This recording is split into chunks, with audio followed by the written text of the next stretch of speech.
Ærede president. Mye bra i Helse-Norge, takket være en utrolig innsats fra de mange som til daglig jobber på legekontorene, sykehus og andre institusjoner. Samtidig har regjeringens politikk ført til at det ved inngangen til 2012 står over 280 000 i helsekø. Det 80 000 flere enn når den rødgrønne regjeringen overtok. I 2005 hadde 68 000 nordmenn private helseforsikringer. I 2012 var antallet økt til 300 000 ifølge Dagens Næringsliv. Regjeringen skryter av mer penger til helse, men pasienter og helsepersonell opplever kutt, høyt press, krevende omstillinger og kaos. Dette viser at regjeringen har manglende bakkekontakt og gjennomføringskraft.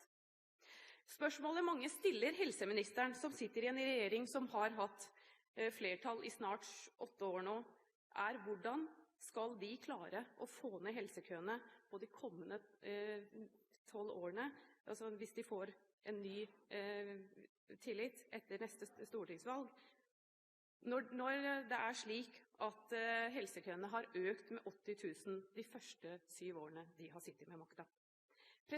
Årsaken til veksten i helsekøene og i private helseforsikringer at det offentlige helsevesenet har for liten kapasitet, samtidig som de kjøper for få plasser hos private institusjoner. Pasienter opplever at private etter kontakten med helseforetaket ikke kan ta imot dem før det gått uker og måneder, mens det plass på dagen dersom man betaler av egen lomme. Dette urettferdig, unødvendig og usosialt. Resultatet blir et todelt helsevesen, der de med penger kan kjøpe seg forbi køen, mens de andre må vente. Det spørsmål om en kreftdiagnose, må pasienten leve med usikkerhet om de har kreft eller ikke i mange uker eller måneder. Dette urettferdig.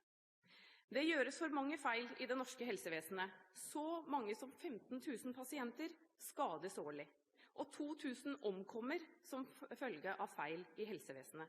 Det jobbes for lite for å heve kvaliteten i behandlingen, og det læres for lite av de feilene som begås.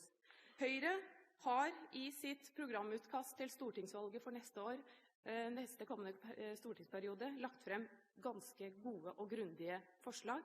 Høyre har nye ideer og bedre løsninger for å kutte helsekøer og ventetider, slik at pasienter får behandlingen raskere.